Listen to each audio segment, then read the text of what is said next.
you. So I'm going to go ahead and start recording. And for this one, it's going to be a little bit more conversational. So, I mean, if you're going to be making background noise while Scott is talking, if you could put it on mute. But other than that, I think we're going to be very conversational and laughing and having a good time. So feel free to leave yourself off mute while Scott is not talking. And other than that, we'll go ahead and start with introductions. So I'll go ahead and start. And we're going to introduce ourselves with our name. And we'll also present our pronouns that we go by. And also, what was your favorite circus act when you were a kid? Or maybe now. So I'll go ahead and start. So my name is Sam. I'm the time bank coordinator here. And at Daku, my pronouns are she, her, hers. And my favorite circus act was usually the person, I don't know what you call it, but it's like when they're super flexible, because I love yoga. So like even as a kid, I was like, I want to be super flexible like that. So that was my favorite. What was it, Scott? Contortion? Yes, contortion. That's the word I was looking for. Great. And Scott, I'm going to have you go last because you're the presenter. We do that every time. So I'll go ahead and move it on over to Carrie and Robert. Hi, everybody. I'm Carrie. My pronouns are she, her, and hers. And I think my favorite act was the trapeze artist. Yeah, the trapeze artists were my favorite too. My name is Robert, he, him, his. Awesome. Thank you too for being here. Okay, and Catherine. I'm Carrie's mom, Catherine, and I've always liked the elephants. Oh. Even though they should not be forced to be in a circus. I know, right? It's a hard balance. Yes. And then Catherine, your pronouns are she, her, hers, correct? Exactly, yeah, thanks. Awesome, thank you. Okay, we'll go ahead and move it on over to Joseph. Did you ask me something? No, I was gonna move it on over to Joseph. Thank you, Catherine. My name's Joseph. Yeah. And Joseph, we are introducing ourselves with our pronouns too. I don't know if you've been to one of our events where we've done this, but pronouns are things where if we're not referring to someone by their name. So for me, I want she. So if you're not calling me Sam, you call me she. Is it okay if we call you he or him? Him. Him? Okay, great. And then what was your favorite circus act when you were younger? Or have you been to a circus? Some people haven't even been. Go walking.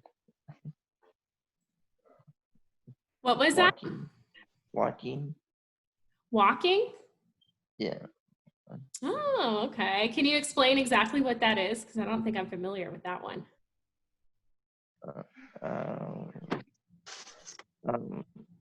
That sidewalk. That road right there. That sidewalk. Oh, the tightrope. Is it the tightrope where you're walking on a rope? No. No? The road. I don't know. It's two roads. A sidewalk and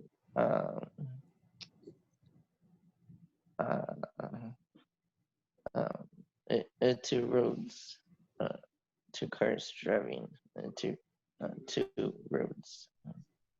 Two cars driving on two roads, and that was in the circus? No. No? Oh, that's cool though. Well, Scott was saying that weren't you saying that you do like parkour and like stunt work and stuff too? Yeah. That's what I specialize in. That's so cool. So with the cars like going, I'm sure there's a lot of stunt work in that too. There's tons of things. I've seen two semi trucks drive next to each other with somebody standing on one foot on both semis, and then the semis pull apart and they stand in the splits all the semis drive side by side. Oh, That's insane. Well, that's cool. I'm glad you brought that up, Joseph, because now we got that awesome story. Thank you, Joseph, for coming. And we'll go ahead and move it on over to Beth. Hi, I'm Beth. My pronouns are she, her, and hers. And actually, well, I don't know if you were talking about this, Joseph, but I was going to say when they Oh, you just cut out again. when they do like the motorcycles and they like put them in the ramp, but then sometimes they have like the cage and they'll trap them in the cage and they'll roll around on the side. Anybody know what I'm talking about? I know what you're talking about. Ooh. Mhm. That's And cool. do you guys know that the circus no longer takes place? It's over. Barnum and Bailey and all, they've quit. Huh. Mm. Well, that There's was an lots old of other circus arts. I know that, right, Scott? Yeah. That's an old model of the circus, the Barnum and Bailey's. What we're trying to get into now is community outreach through movement, and just encouraging everybody should have fun and be in the circus every single moment of your life, because life's really short. But they really have quit the performances. Yeah. They made a bunch of last performances, and I saw one in Richmond, and then they were, go on to a few more cities, but they're done. Yeah, it's a morphing art for sure, it seems like. After this, I can send you guys links to some of the European groups that are starting to go around. You were saying stuff about elephants. My friend actually runs an elephant sanctuary with 6 elephants, and they really only step on, so there's a little pivot point, and then put a plank of wood on there, like a seesaw, and the elephant steps on one side and sends him launching 40 feet in the air.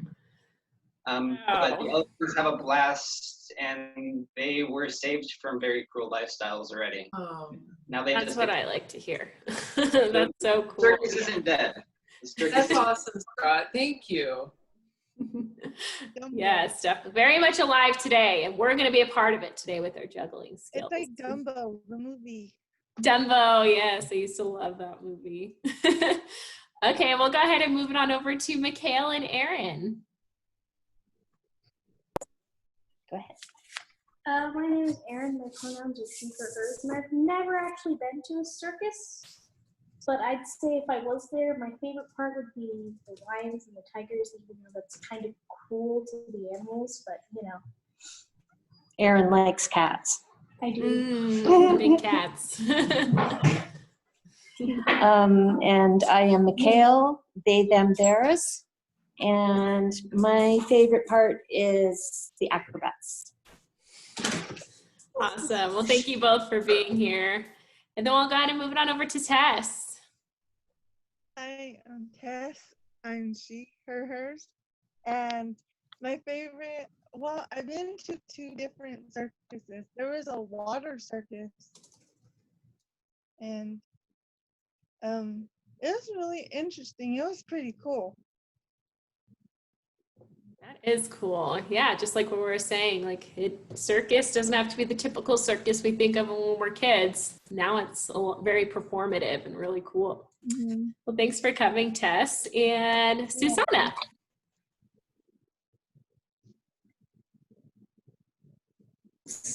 Sorry. Okay. Hi. Good afternoon. My pronouns are she, her, hers, and my favorite part is when I was young was clowns. I loved laughing, so I thought it was funny. And the other one was the acrobats, but the clowns always make me laugh. I liked it. That's awesome. It's funny how that can like elicit so many different emotions from people. Clowns can be very scary for some people and very funny and enjoyable for others. I think it's Tess, yeah. I think that's awesome.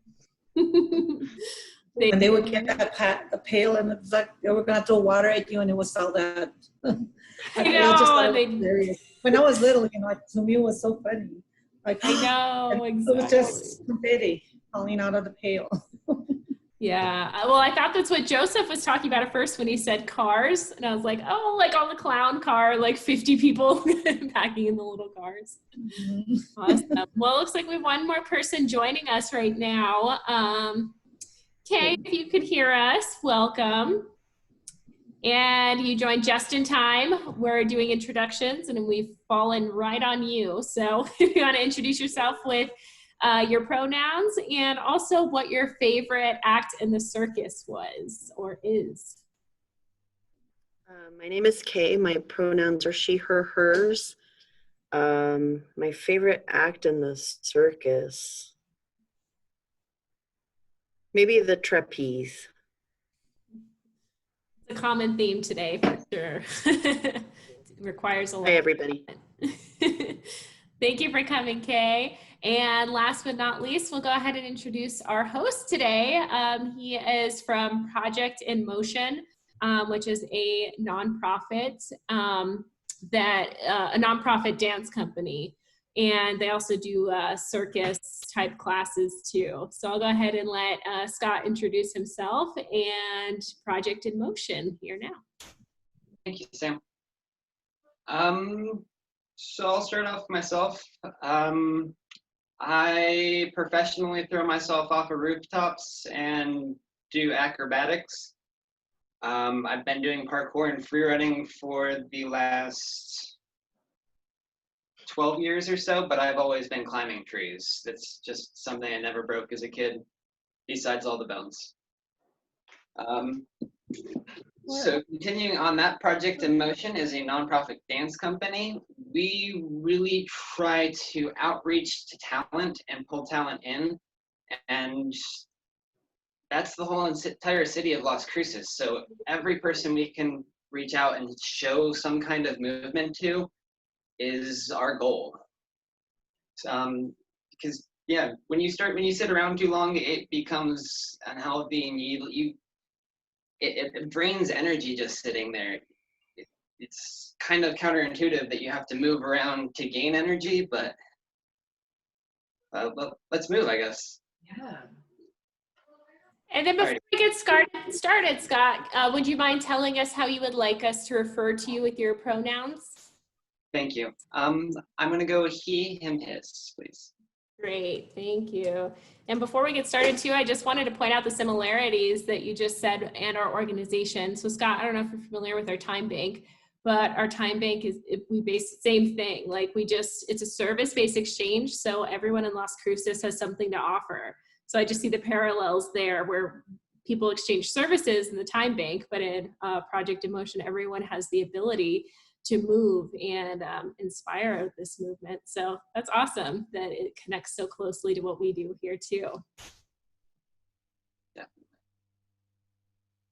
Alrighty, I'm gonna go ahead and start us off with one ball. We're gonna just go ahead and start tossing it about eye level. When we juggle, we want to go ahead and focus on getting a consistent throw. We'll always be looking at the same space right in front of us, and the corner of our eyes are going to be picking up where we catch. So just try to have consistent throws from both hands. And you always want it to be the same height, because if it's the same height, then your rhythm's going to be the same while you're juggling. Juggling, if you have any musicality or whatnot, it's going to be, there's a lot of rhythm to it. So you'll be counting 1, 2, 3, 4, 1, 2, 3, 4. And right now, just kind of count a rhythm in your head. 1, 1, 1, and really feel your hands sink when you catch and feel that rebound. That's a good habit to kind of get out of this too. So our hands are little springs. Our forearm gets height, and but our wrist is what gives us velocity. So you can play with the two, let it roll off of your fingers a little bit more, and it will go a lot higher. And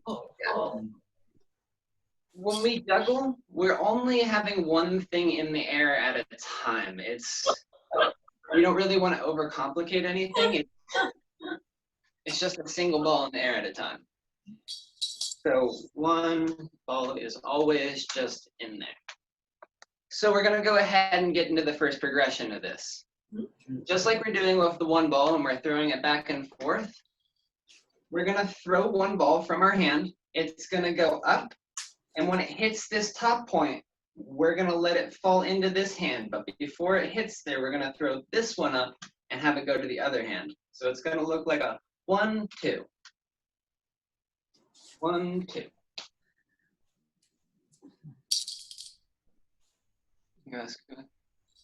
Awesome. So, you know how we were just sitting there doing those really consistent throws from one hand to the other? Try not to overthink it all that much. That's all you're really doing when you're doing this. So, let's try this actually. Have a second ball in your hand, and we're gonna throw one ball in the air and catch it with the second ball. And we'll just do that a couple of times. And I want you to notice when it hits the apex of that arc, when you throw it up in the air, just notice when it hits that point. Watch it and then catch. Boom. Now when we're watching that ball go across, that's when we just calmly think that we're throwing the ball just like we were, that single ball pattern, right before it gets in, and then we just do one nice calm arc back.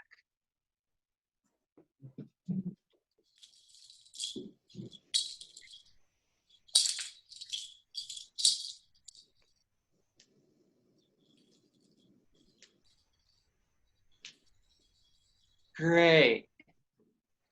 Alrighty. Now you can go ahead and keep on going with that, but to get it consistent so that we're doing it on the 3 ball continuously, we're going to go ahead and practice on the opposite side. So if you were throwing right, left, we're now going to throw left, right, or vice versa. You know what, Scott, I'm wondering, can you, when you're juggling, move back a little bit? Because we can't see the full progression of your catch and release. Yeah, that would be super helpful. There we go. Thank you. Watch over. That better? Can you still hear me? Yes, that's better now. Thank you. Awesome. Alrighty.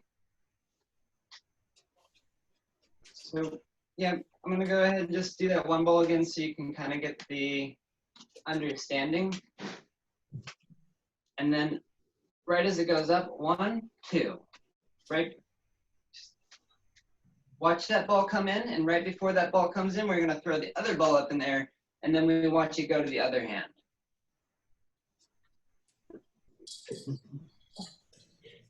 Wicked. Before we go ahead and get into 3, I want to just go ahead and break down a stigma of juggling. We're about to get into a point where our brains are gonna kind of fry, and it's gonna get frustrating. Like right now, it seems it is easy, but there's just kind of this misconception that juggling's difficult. So that one ball is coming through the air, our first throw, and it's about to land. So we throw ball 2 up into the air. Ball 2 is going through the air. And then we do the same thing we just did in this other hand right before that ball came in, and we're going to throw the other ball up. It's so I'll just go ahead and show this as slow as I can. Yellow is going to go up. Before yellow hits my right hand, I toss up the purple. Purple's coming over to the other hand, and before that comes in, just like we were just practicing with the 2 balls, you're going to just throw the ball up right before it lands in your hands. So try to stay calm and think about it as the 2 ball, where it's just going up, and then you get the ball out of your hand before you catch it.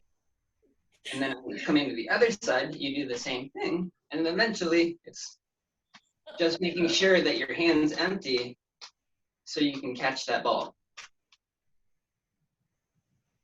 So. And Scott, is it easier generally to learn to toss to the inside or to the outside first? Outside is actually, to me it's harder, but outside is a lot harder. So just to, outside is usually considered a trick throw. Okay.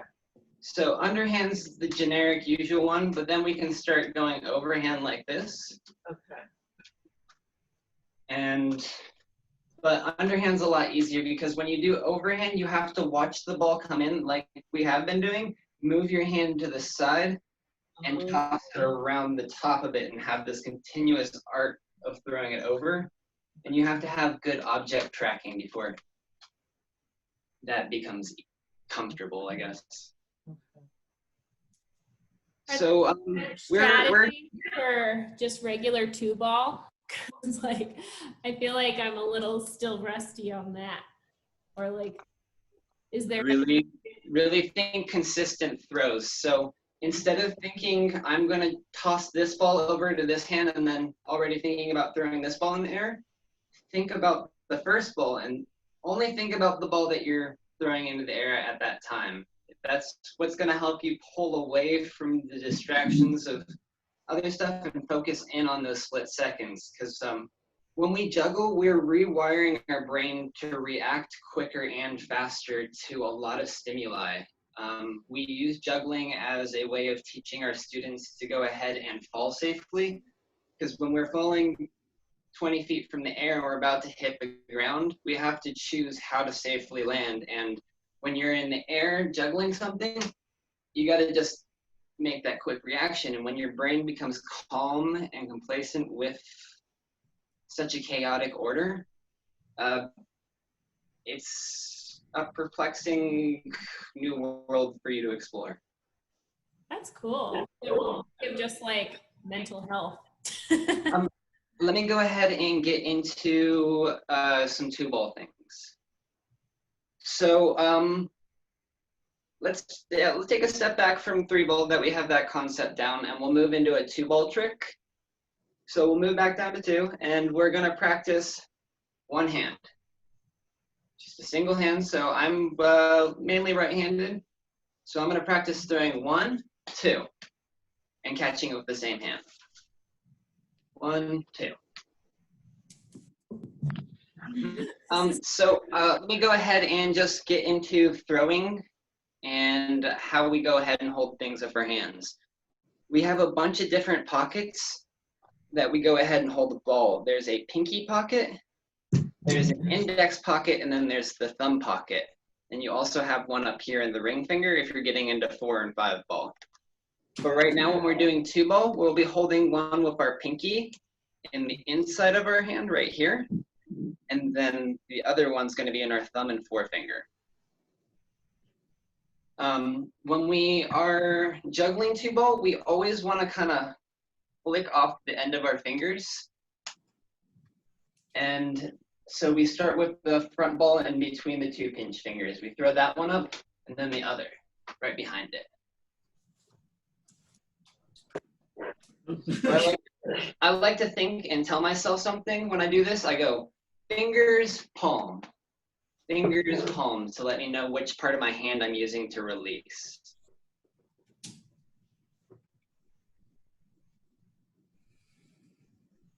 One, two.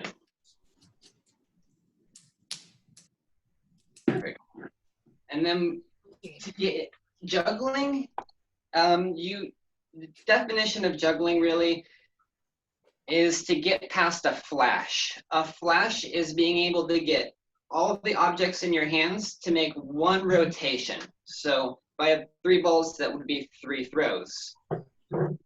With two ball, a flash would be the 2 balls because we're only doing 2. So to do a full juggling rotation with 2 ball, we're gonna throw 1, 2, 3. And that is, so just like you're doing where you throw one in the air and before that comes into there, you throw the second one in, watch that one go up, and before that comes down, we'll throw the other. And it's just clearing your hand to catch the thing that's falling. But you're always putting something into the air that's falling, so. Again, there are a few things that we can go ahead and do with the 2-ball single hand juggling. And that's try to get the balls moving in a circular motion. So let's take a step back and let you guys see. My hand catches here in the center, and it pulls out here and tosses, so that it makes this nice big, I'm kind of exaggerating, but here, let me show you. So we can go to the outside if that's more comfortable. If it's more comfortable to go from the outside to the inside, that's also okay. What I used to start off with too, I'm gonna move to the side here, is I used to do this one where I'd pull it back towards me. So you can have it circling back towards you. And if you really want to get complicated, you want to start switching up those circular patterns. So you have it going this way, and then I'll have it going back that way.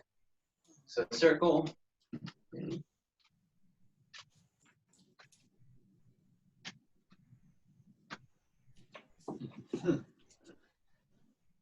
I should have done this easy for my shoulder. Really? Yeah. This is good training. I'm gonna go ahead and take a step back and let you guys ask me some questions, because I feel like I've been talking a lot, and it's about you. Thank you, Scott. So have you felt like this juggling has really increased your reaction time? Like, have you experienced less injuries because of it? It's much easier when I don't. That And then I don't have you in the injuries are that's a touchy subject. Oh shoot. It certainly has helped me with my reaction times and being able to control myself when I do fall. That's one of the key focuses I found. It's also kind of helped me with like I suffer pretty bad depression, so giving myself a goal and task orienting this way kind of gives me an accomplishment to achieve the pat on your back that you've spent some time to challenge yourself and try to make yourself develop. Because it's just, I guess we're all Swiss Army knives, and we all gain little tools and trades that we can add to our arsenal of movement. And yeah. But yeah, does anybody in the audience have any questions about the juggling? Anything that doesn't make sense or?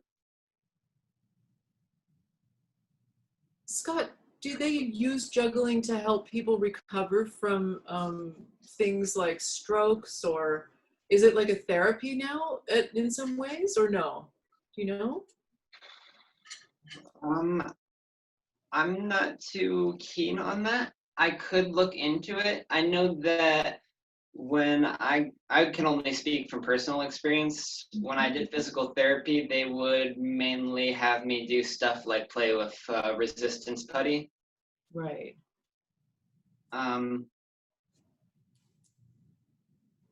not sure of the cognitive benefits. Maybe I'll have to look into that. It seems like it would get your brain rewired in a different way.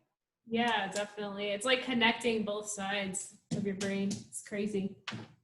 Alrighty, Carrie, you're doing great. I'm gonna challenge you with something. Yes, I don't have my throws at all consistent. Tell me. So your throws are perfect. You just have to keep on doing it and never stop, and eventually they'll get cleaner. Okay.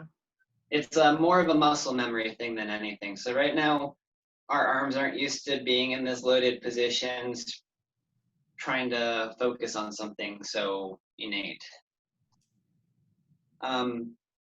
But so we were practicing with the 2-ball idea. Try going from 3-ball to a 2-ball.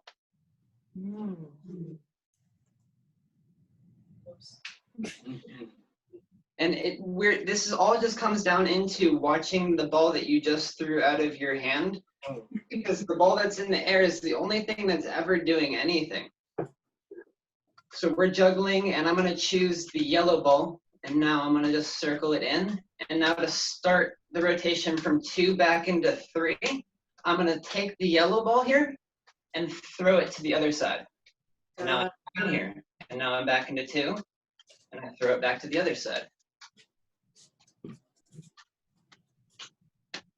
And that's the beginning of learning how to isolate your hands for tricks.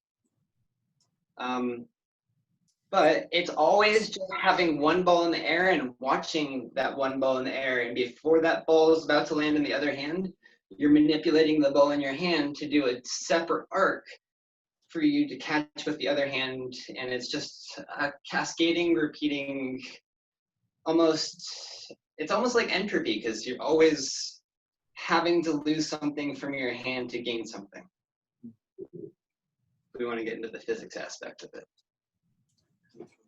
I had a question as far as like where our hand, because I feel like I'm like reaching. So should my hands be like stationary in one spot the whole time?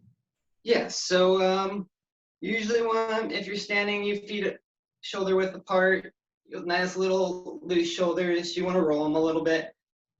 And what we started off with the very beginning it's not about the catching. If your hands are coming out here, it means you made a error at the beginning of the throw. Wow. And if your throw isn't good and you have to reach out here to catch it and focus on catching, you can't focus on having a good throw from this hand to continuously get that. So if you want to practice consistency, it's just the single ball. Get it to eye level. And then when we move back up to 2, we go ahead and we focus on throwing the first ball at eye level. And then when that ball's about to land in the other hand, and we're about to dump ball 2, we want that one to hit the same trajectory and arc and height that the first one did. So 1, back, 2.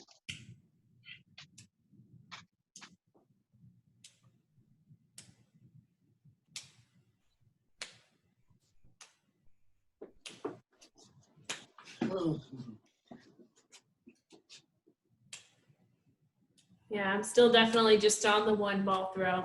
Okay, dokie. Then we'll move over into something called a fountain.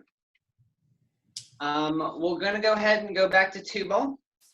So what fountain is we're gonna have a certain amount of balls, and they're all gonna travel in the same circular pattern. This is what most people start off when they try juggling. You throw one ball over and you throw one ball under, and it makes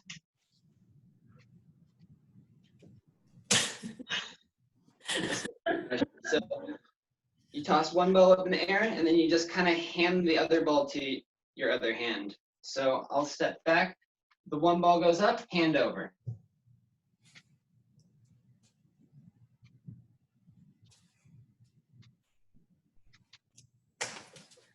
Mm-hmm.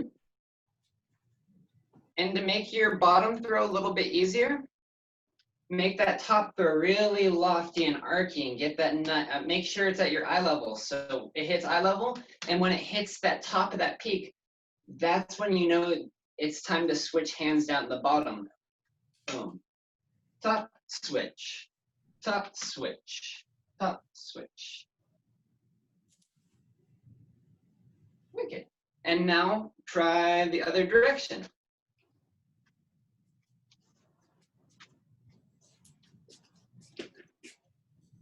The 2 ball cascade is a lot easier. Then when we move into 3 ball with that, that's what I'm trying to figure out. I'm not a master at this. I can only really get them into the air. But so we're doing this 2 ball flick here. We're gonna have to do that same thing, and in the same time that you did this first throw, you're gonna have to do 2 throws. So it's a 1, 2. And then when you get them both going in that circle and getting them both at that right height, I see. So you want to get 2 up in the air to the 1, 2, and then you do the pass under.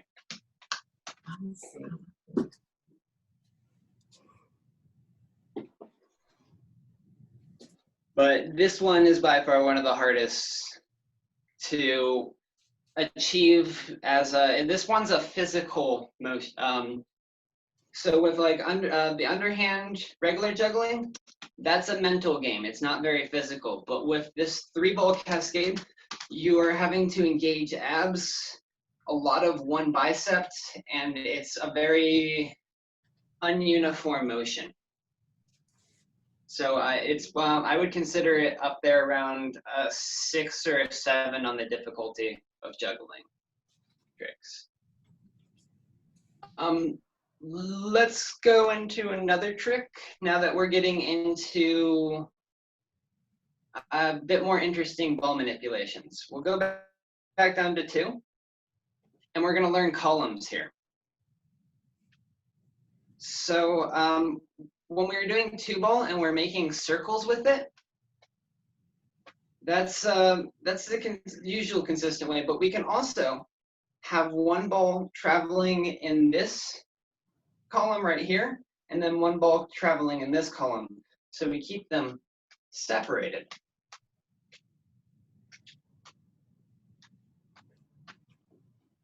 And that manipulation there gets into further skills, but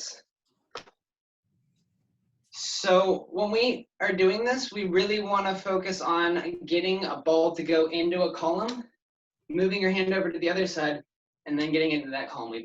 This helps with consistency of throws and control of the ball.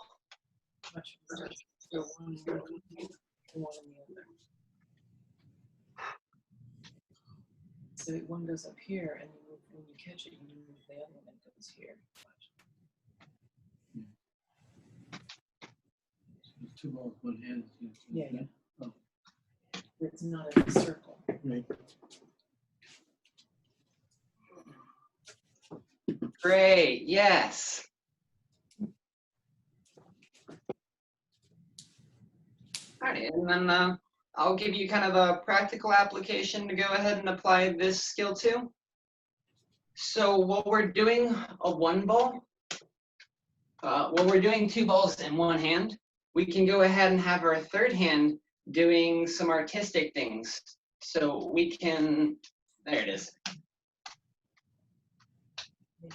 Make it look like you're juggling while we're only having 2 in your hand. And then we can also get into doing columns with 3. Wow, that's cool. And then my personal favorite is 2-1. Oh, wow. And that's these 2 columns here, and the same idea as doing this one, just adding in an extra. And the way we can practice that one is by throwing 2 balls in the air. While those 2 balls are in the air and coming back down, we get that middle ball to go up through it. So we get a 1, 2. A 1, 2. And this one's a lot of fun to like, because you'll be tracking 2 things in the air at once, and when that becomes comfortable, it really helps your peripherals on catching. So this one right here is a good exercise on being able to just naturally have your corner of your eyes looking where they're supposed to.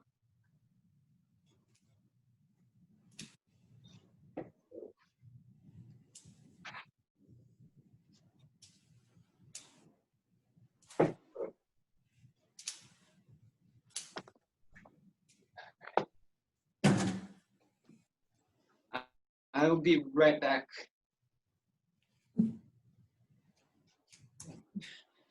Wait, kid. And if your brains haven't already been hurting enough, I'm about to push it just a little bit over the edge. Because I always have hopes and goals and aspirations that even if you can't do it today, if you see it, it could give you that spark and inspiration to want to be there. A journey doesn't begin with your first step. It begins with the desire not to be where you are at the moment. So it's just that little ignition that starts the fire to get you to keep moving. So I'm going to teach you guys how to do 4-ball. Have a soccer. 4-ball is just 2-ball in both hands at the same time. So a way we can practice this is throw 2 in the air, throw another 2 in the air, and think about it as the same idea as doing the 2-1 here. You're keeping columns. So right hand stays on this side of your body, left hand stays on this side. Oh, I see. So you're not tossing back and forth. It's 2 and 1 and 2 and 1 at the same time. Yeah, so we can go both throwing 2 at the same time, or we can do this alternating method where it starts going 1, 2, 3, 4. Oh. And that's just 1, 2, 1, 2, 1, 2, 1, 2, 1, 2.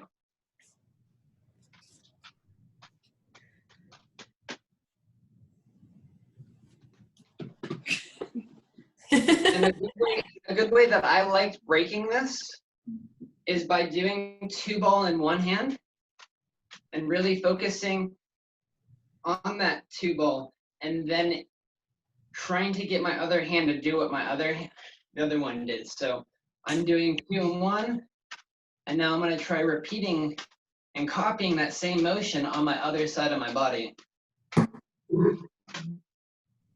And this is, when we're talking about rewiring our bodies, this really, really rewires our bodies because we're splitting ourselves down the middle and becoming separate entities on both sides with different goals and tasks because each side is having to use your peripherals to gauge all these. And to get to 4 ball, all you need to do is step back and practice with 2.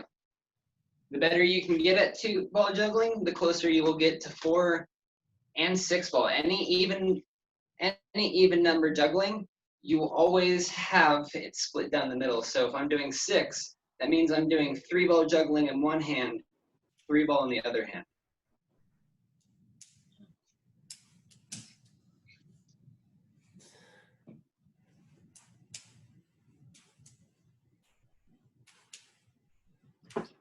All right, we're gonna go ahead and start doing our cool down. I'm gonna go ahead and take it back from I'm gonna teach you a little bit about circus and juggling, I guess, culture. In America, we've gotten into this habit where all of our tricks are very symmetrical. What we do on one side happens on the other. But now we're going to move over to the other side of the ocean to European juggling, where we have,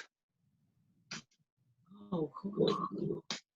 And it's literally just having 1 ball in the air at a time, just creatively spinning, and then before 1 ball comes down, it can land in the hand and you throw the other up. It's the same idea of having one thing in the air at a time, but it's cool.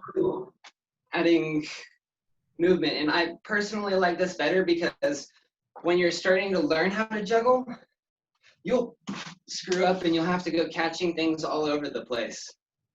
And that's also what helps you with that quick reaction time is when you screw up a throw and it's all the way over there, you gotta go out and catch it. And that takes being able to see the trajectory and calculating that in your head and getting your body to react in a quick second if you need an adaptation how your body's reacting. Oh. I know I had to turn off my AC. How tiring it is. I'm sweating. Yeah, I had to turn off my AC so you could hear me, and it's getting warm.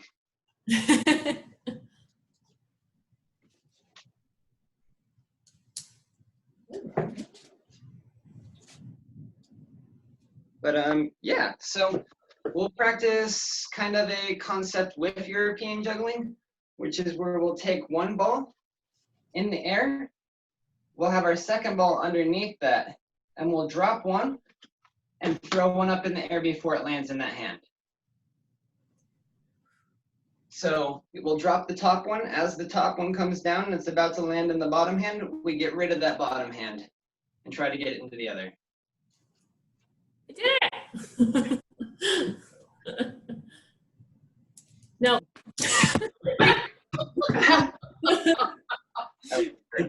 First time luck.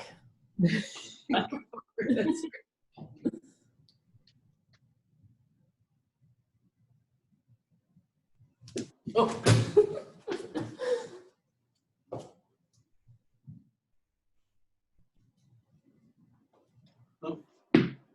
Great.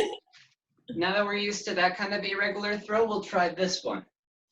We'll take ball 1 and we'll be throwing it over to ball 2.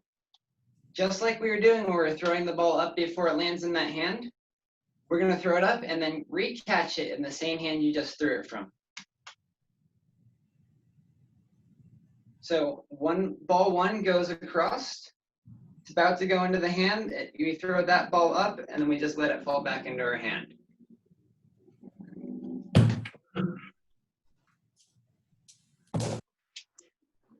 And when we're doing juggling combinations, we can be doing all of our tricks. And then if we repeat a motion like that on the same hand, it is usually a nice finite way to explain to your audience who's watching you juggle that you're done. Oh. So we can be doing tricks, boom, boom, ba. Oh, I've seen that before. Wow. I didn't realize that it had so much meaning behind it. Yeah, people are watching you throw things in the air. It's you might as well make it look good. Oh, does make sense. Ah! This one's a little dangerous for my computer.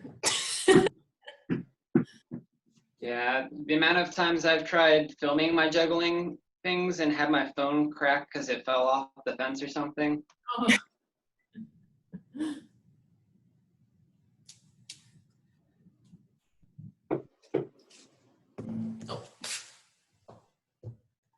All right, go ahead and with my spiel. Thank you all for learning how to juggle with me, and everybody else. It's really great to get this sense of community again after such isolation. I appreciate it personally. Oh my gosh, we do too. Yeah, we definitely do too, Scott. Thank you so much. Now, moving in further, everything I taught you today, I taught myself off of YouTube. There is somebody named Taylor Tries, Tries. She just tries new things each day.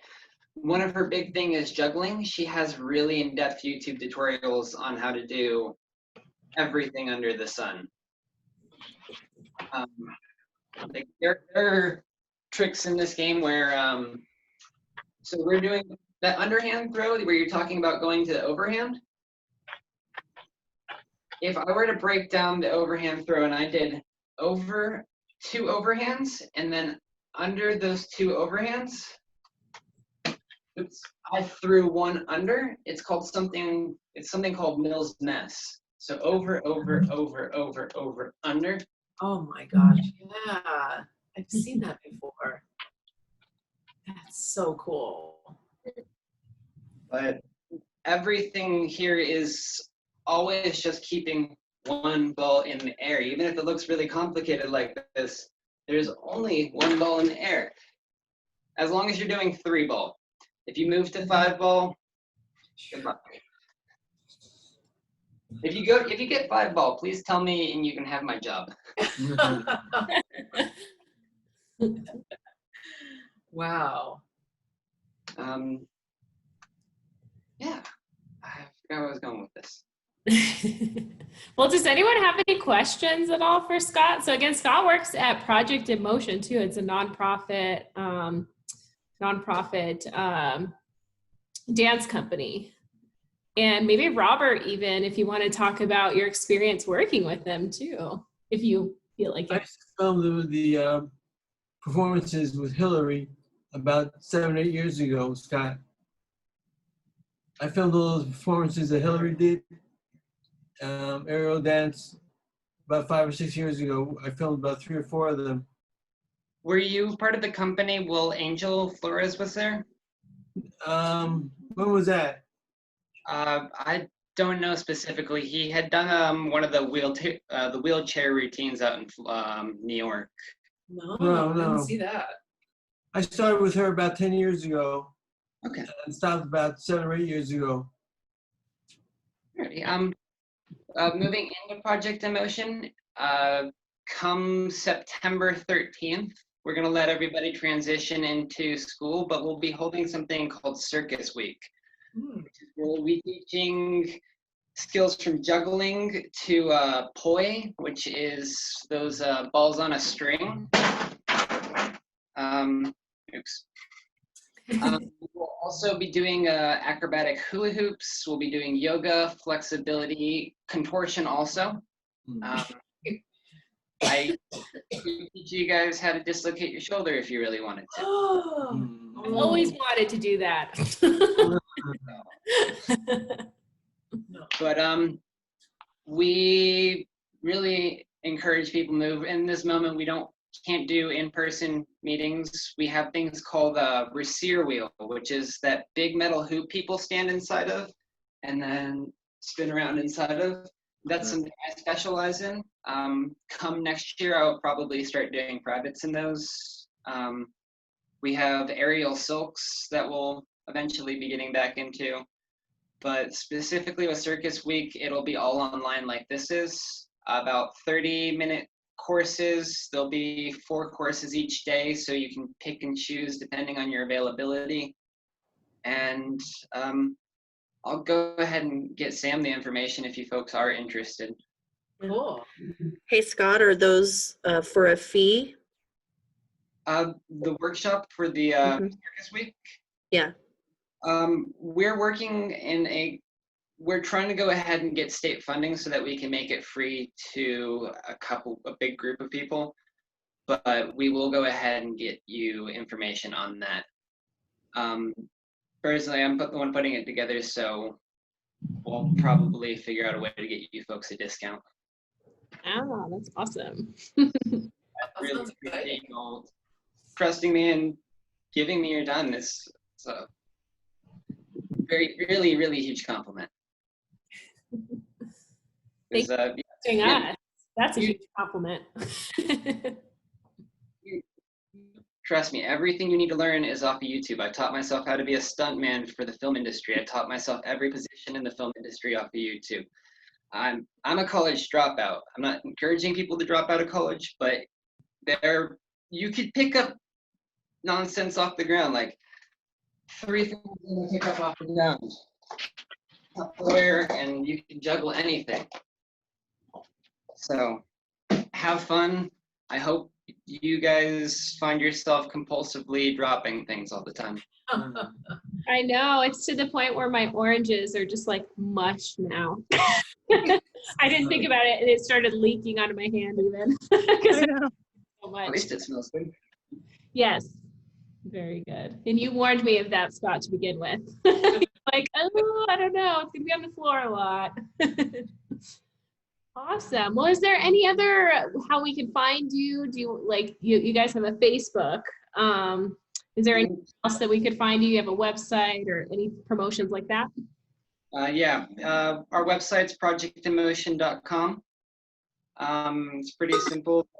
Facebook is usually, we're working on doing an overhaul on our social media, coming into this more virtual world that we're working in. So we'll definitely keep everybody more updated. Facebook is probably at this point will be the best. And you have a link to that with the juggling ball tutorial.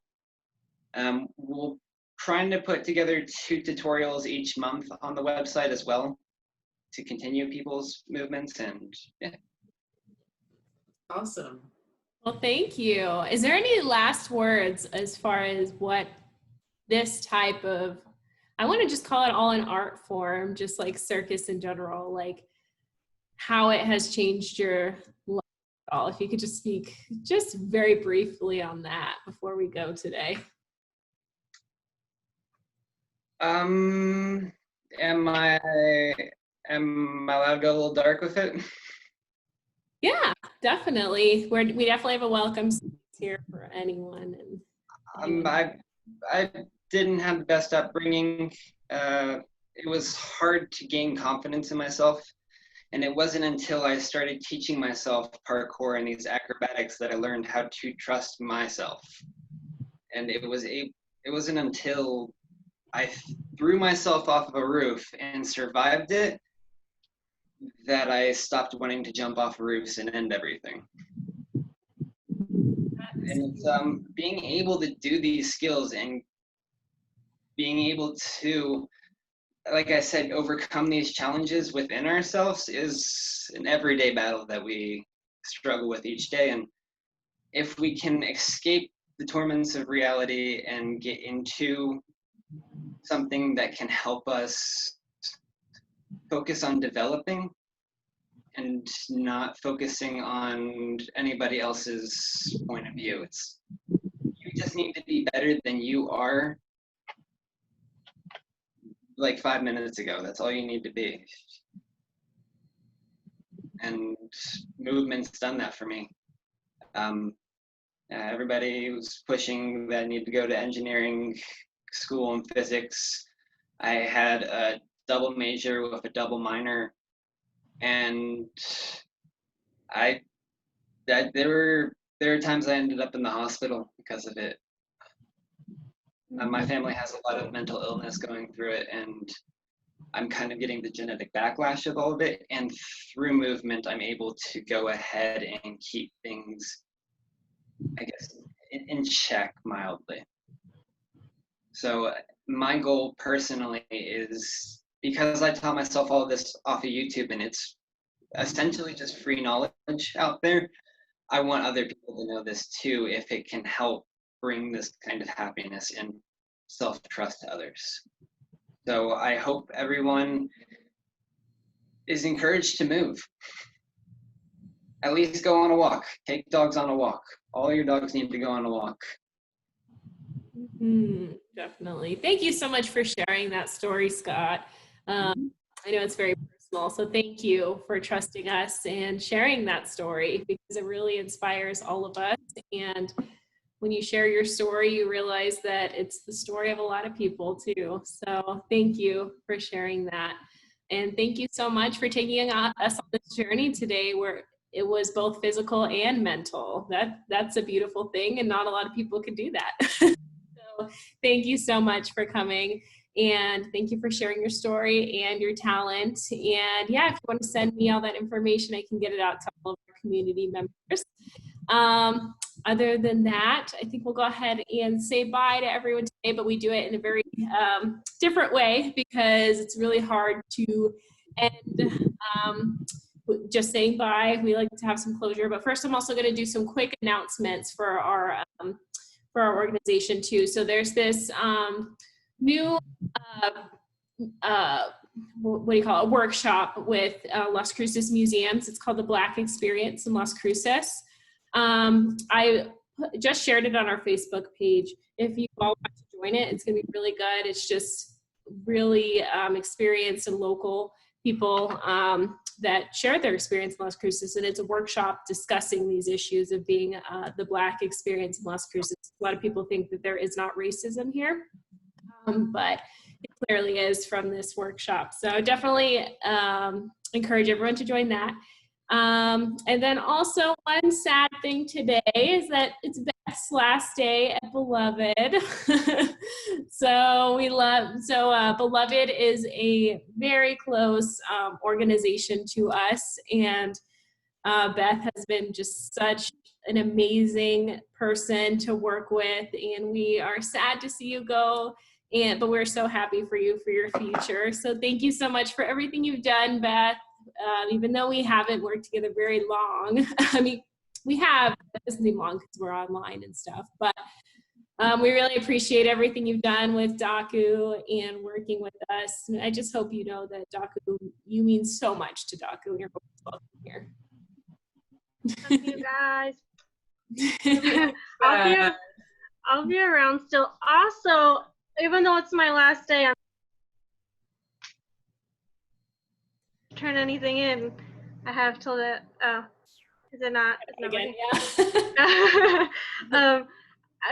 I'm still collecting photos for the photo project. It's my last day, but I'm still doing that one last thing. So that beloved community email, get them in. And I don't know, Scott, if you've ever talked to Carrie, but she does the radio show, and I've been on before, and she's interviewed me, and that was a really cool experience. Just gonna toss that out there for you guys. Yeah, That's a cool idea, Beth. I know, exactly. So Carrie does it's called Just Community radio show. So it's on KTAL 101.5. And Carrie just interviews everyone from the community that has an interesting story. So Scott, I think you have an amazing story. So I'm sure once things calm down a little bit, I'm sure you'd be an awesome guest on there if you're willing to do it. That'd be great. Scott, I'll be in touch if you're interested. That'd be cool. Thank you, Beth, for thinking of that. Awesome. And then I'll be reaching out to you, Scott, too, about our time bank, giving you more information about that. We would love to have Project in Motion and yourself individually as a member of our time bank, the service-based exchange. I'll give you more information about that after. But for now, so we don't waste everyone, it's Friday, we got to get out of here. So we end by saying one word, clapping 3 times, and then waving goodbye for the weekend. So Scott, do you have one word that you'd like us to depart on today? Compartmentalization. I love that. We all need that in our life for sure. Okay, so I'll go ahead and count down. So 3, 2, 1, compartmentalization. Bye, Thank you, everybody. Great to meet you, Scott. Bye-bye. Good to see you, Joseph. Good to see you, Tess. Bye. Thank you, Scott. Bye, Carrie. Bye, Rob. Bye, Sue. Bye. Bye.